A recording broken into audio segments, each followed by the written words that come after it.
Ladies and gentlemen, boys and girls, there's no need to fear. Friendly neighborhood light skin is here. And in today's video, we are reacting to Is This Atlanta Nightclub Really As Wild As They Say It? I'm not gonna lie, I've heard a lot of things about Atlanta and Atlanta clubs, and it's never good. Especially the dudes, you gotta be careful, you know. You talking to a dude, you think he a cool dude. Next thing you know, he asking to suck on your. He asking if you suck on Johnson. Yeah, no, it's not me, brother. But with that being said, let's go ahead and get into the video. See what it is. Talking about, you know what I'm saying? In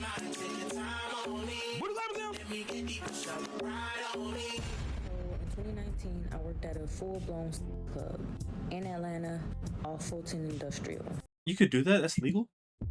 You can legally work at a. Well, when she says that, does she mean like strip club type thing, or are we actually bumping and grinding? You know, I don't know. Maybe, hopefully, it's a strip club. If you know, you know. Saw the ad on Craigslist. Applied, she called me in, told me to come in the next day. Barely interviewed, I was hired on the spot. First night, she shows me around. You walk in. First of all, everybody has to pay like I mean, what's really there to interview? I mean, if you look good, great, we're hired. If you're chopped, you might still get hired. You know, so.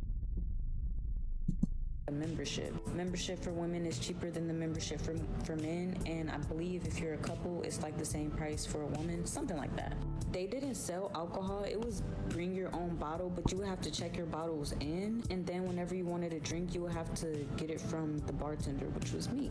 I wasn't naked or anything. I had to wear a corset and some type of stockings or like some type of tight bottoms. The money was ass, but like I said, so the first night I worked there, I call myself being on a fast, a spiritual fast. I don't know how I was on a spiritual fast when I was trying to work at a sex club. I don't know. So I was yeah, those my baby, those don't really go together. I don't know if you knew that, but yeah, they don't really entangle too well. The front of the lounge, and I just didn't feel good. Like I tried so hard to stay because I figured, first of all, there was porn on all the screens.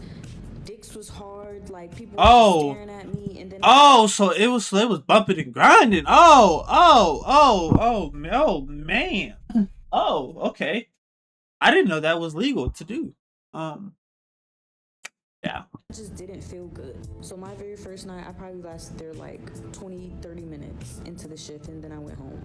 But I came back the next day. I ended my fast. I just started eating, and I was like, okay, I'm gonna give it another shot. So my second shift there though, like they were like, oh, we did not think you was gonna come back, and I'm thinking like I didn't think I was gonna come back either. But we start working, and everybody's cool as hell. But when the people start coming in, it's like they gravitated towards me because they knew I was a new person, or they was trying to gauge me out. What I didn't know at that time is there was a lot of regulars, and when I tell you it was all types of people there. I mean, it's a bump and grind store. Like, what you expect? People had good service. You don't think they gonna come back? Oh, I just know they was probably old, chopped, just disgusting. Every single race you can think of, every single age group, every single type of person, like doctors, lawyers, policemen. Oh, you know what this actually reminds me of? If y'all haven't seen the music video for the Party Next Door song Real Woman, this is exactly kind of what it sounds like. Where these like high profile individuals come to this place, most of them be married, have wives, etc., and they come to these places and they hook up with these women. And in the music video, the premise was that, okay, cool, we're gonna bang these men, and after we bang them, we're gonna blackmail them for money, and then once we blackmail them, we're gonna get this money up out of them because you know they're high profile people. They want to keep their public image, you know, sane, so they'll pay whatever they gotta pay to, you know, make sure they face stay good, you know. Witches, freaking Jezebels, like every single type of person you can think of was there. So in the front room, I want to say like everybody can walk around either with a towel or a robe or naked. I can't really remember like the rules. But when you start working in the back bar, that's when you start seeing all like the crazy shit too. I mean, there was winkies everywhere, like just everywhere. There was this one couple that came. So I don't know what agreement they made before, but the guy went off and went to go mess around with some girl. So the girl was sitting at the bar with me, and I didn't know she even had a husband or anything. But me and her just talking, and me and her just drinking her bottle. She pouring me up, we taking shots. She the bartender at this point. So she starts getting lit. And I mean, we're at a sex club, so I'm really thinking she alone because she starts giving this guy head. But then another guy walks up, and another guy walks up, and I'm telling you, it's like probably 4 or 5 guys like crowded around her waiting to get some head. And she awesome top. We just drive, standing around the circle. Hey, yo, bro. Hey, hurry up, bro. Hurry up, bro. I'm trying to get some neck too. Like, come on, bro.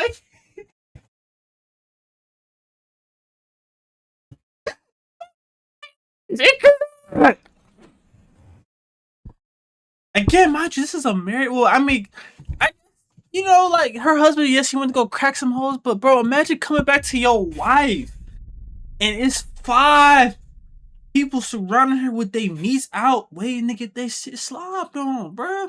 This is your wife, by the way. That's a strong man. Personally, couldn't do it, but shout out to you, brother. And her husband comes in, and he flips the fuck out. Okay, clearly he's not strong. Exactly, that's my point.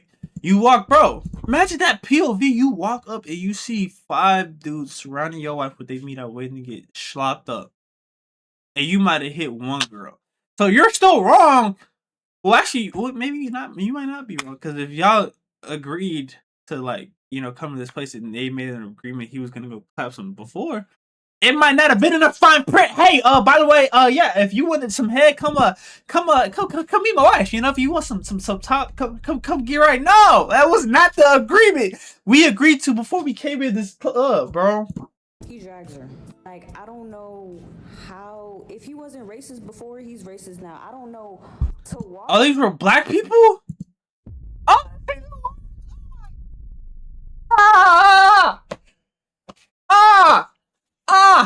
right here. Just I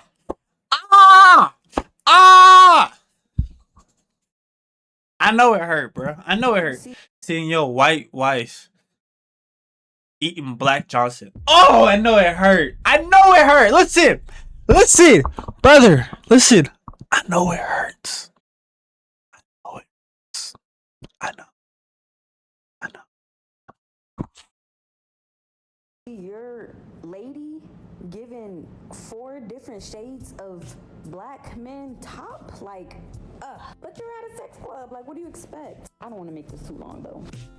So I got another clip I'm gonna play after this, but I've done a few videos like this in the past in reference to the whole swinging thing and this being a very popular thing outside of just poly, which is something completely different.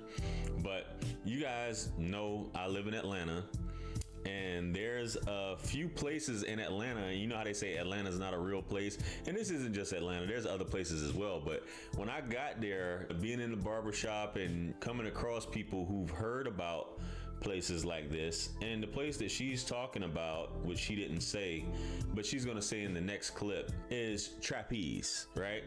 You know, on a trapeze, you swing. So I guess that's what it is. Another place, which there's a few of them as well, is Tokyo Valentino, which I found that out.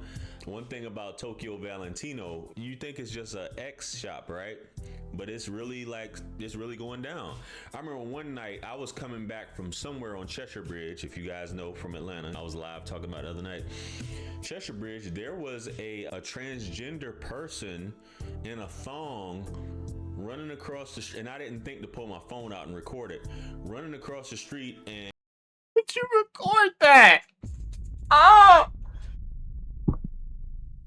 yeah. If I saw something like that, I'd probably be like, man, Atlanta's not a real place either. And you got this going on. Then you got Quan and all the ATL boys screeching by, and they Hellcats and Trackhawks, and yeah, no, Atlanta is not a real place, bro. threw the drink at the car, I guess, whatever happened, and Buddy had on heels, BBL, everything. You know what I'm saying? It looked like if you didn't hear the voice, you probably would have thought it was a woman. You know what I mean? But yeah, it goes down. In this case, Mandingo party. She was drinking. I guess she's saying that Buddy's getting his rocks off. And many women, contrary to popular belief, this is one of their fantasies, is to get dogged out by multiple dudes. Have a train ran on them, and women will watch this and say, but See, it's a lot of things, bro. As a man, you know, I could look past, bro. And I almost like I could almost even look past the body count. You know, shout out Astro Dior. He got his whole dap up what's good, bro method to see too many bodies.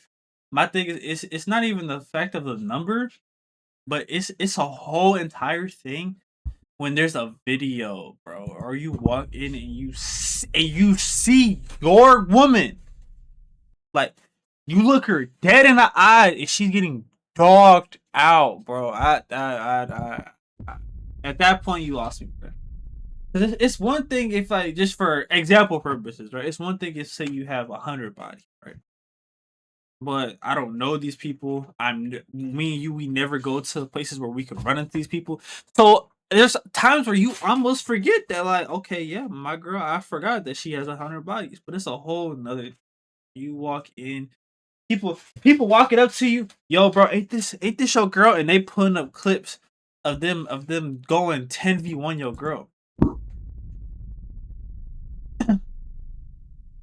You gotta go to sleep at night. You sleep at night. You having nightmares and shit. Like, no, bro, I couldn't do it. Can't do it. that's really what women desire, is to have a three-way or a menage going on.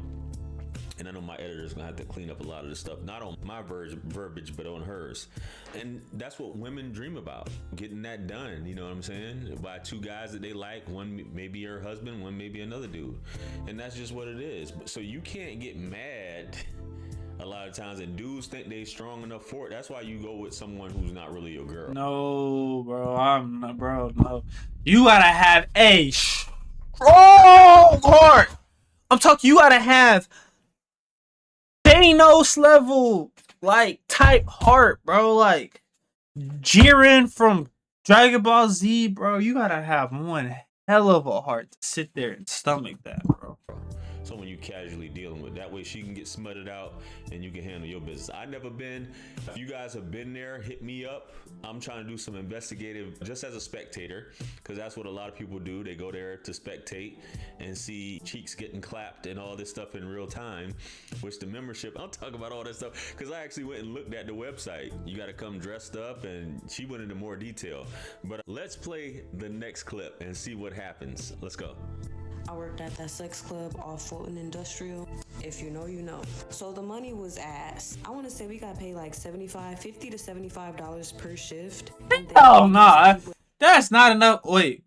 Whatever tips you make, but you have to split the tips with like 5 other bartenders. Hell no, that's not enough. You couldn't pay. No, that's not enough, bro. For that type of work? To just town a blind eye to that? I need a band a day. A band a shift. Minimum a band a shift. Let me just put a perspective for the money. As a client, you already have to pay for a membership. And I think even if you have a membership, you still have to pay at the door. Then you come in, you order, you bring your own bottle. So you're not ordering alcohol, you're just ordering whatever alcohol you already have. They serve food. So you're not ordering food, they're just serving food. They put out food for dinner, and then after 12, they have breakfast. So you're never ordering food unless you're at the back bar, which is like a diamond club, which is completely different. Nothing, I never worked there, so. But think about it. If you're at a sex club, you're not thinking about service. You're not thinking about gratuity.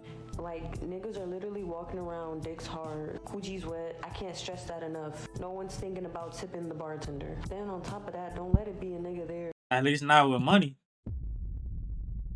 Might have another type of tip for you. I ain't talking monetary. Alright, chill. My fault. That's cringe, I know. Who ain't getting no play. I'm I'm definitely not getting paid from him, because people do assume, oh, I'm gonna go to trapeze and get some head. No, you actually, like, it has to be consensual.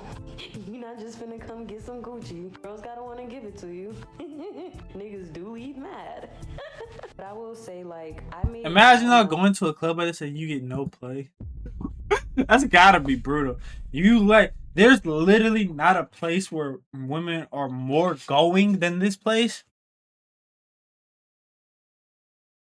And you gonna get no play, bro. That's like, at that point, bro, just go ahead and just respawn that life, bro. Just go ahead and just go ahead, respawn as a new character in life, bro. Do it all over again, because clearly whatever you did for even the girls can't coming there to do that, not wanting to throw you some Kirk. Yeah, bro. You're almost beyond saving. Money by making people feel comfortable. Like, there was mad people who it would be their first time coming and they just was uncomfortable, and I would tell them, just sit at the bar with me whole time. I'm gonna get them to cash at me so I ain't gotta split my tips, talk their head off, make them share their bottle with me. Because I'm not making money anyways. Might as well have a good time. But yeah, for everybody who keeps asking, like, what did I do there? I was a bartender. I tended the bar. I did not get naked. I did not serve food. All I did was the alcohol you brought, I served it back to you. It was low-key a fake job. I was a fake bartender. But I worked there in 2019, and then COVID happened. And when COVID happened, I made way more money off unemployment than I made there. So yeah, I never went back. That's one thing about Atlanta or any other big city like that, and you're a woman, a younger woman who's decent looking, slim, have a nice body, there's no way that you shouldn't be making some kind of money without actually having to sell buns.